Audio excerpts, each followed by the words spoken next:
പ്രാവശ്യം നമുക്ക് ഓണ എക്സാം ഓരോ സ്കൂളുകാരെ എക്സാം ഇട്ടതുകൊണ്ട് പല ക്വസ്റ്റ്യൻ പേപ്പറും പല ക്വസ്റ്റ്യനായി പല മോഡൽ ക്വസ്റ്റ്യൻസ് കുട്ടികൾക്ക് കിട്ടും. ഈ പ്രാവശ്യം ഡെറിവേറ്റീവ് എന്ന് ഓണ എക്സാമിന് ചോദിച്ചൊരു ക്വസ്റ്റ്യനാണ് y log cos x d Y by D X at X equal to pi by 4. ഇവിടെ നമ്മൾ സാധാ ചെയിൻ റൂൾ തന്നെയാണ്. D Y by D x equal to ലോഗിന്റെ ഡെറിവേറ്റീവ് എന്താ 1 ബൈ എക്സ്.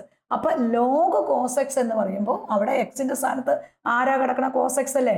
അപ്പൊ 1 ബൈ കോസ് എക്സ് വരും. പിന്നെ എന്തിന്റെ ഡെറിവേറ്റീവ് കൂടെ വരും? ഈ കോസ് എക്സിന്റെ ഡെറിവേറ്റീവ് മൈനസ് സൈൻ എക്സ് വരും. അപ്പൊ നമ്മുടെ ആൻസർ ഡെറിവേറ്റീവ് കിട്ടിക്കഴിഞ്ഞു. അപ്പൊ that is equal to minus sine x by cos x എന്ന് പറഞ്ഞാൽ എന്താ മക്കളെ? That is equal to tan x. ഇവിടെ നമ്മുടെ ക്വസ്റ്റ്യൻ എന്താ? D Y by D X at x pi by 4 എന്നാ ചോദിച്ചേക്കണേ. അപ്പൊ നമ്മൾ ഡെറിവേറ്റീവ് എടുത്തതിന് ശേഷം ഈ എക്സിന് ഏത് വാല്യൂ ആണോ തന്നേക്കണം അതങ്ങ് സബ്സ്റ്റിറ്റ്യൂട്ട് ചെയ്യാം. അപ്പൊ നമ്മുടെ answer is D Y by D X at X equal to pi by 4 എന്ന് പറഞ്ഞു കഴിയുമ്പോൾ that is equal to X equal to pi by 4. ഈ എക്സിന്റെ സ്ഥാനത്ത് ആരെ കൊടുത്താൽ മതി? പൈ ബൈ 4 കൊടുത്താൽ മതി. അപ്പൊ മൈനസ് ടാൻ പൈ ബൈ 4 വരും. ടാൻ പൈ ബൈ 4ന്റെ വാല്യൂ എന്താ? 1 അല്ലേ. അപ്പൊ നമ്മുടെ ആൻസർ ഈസ് -1 വരും.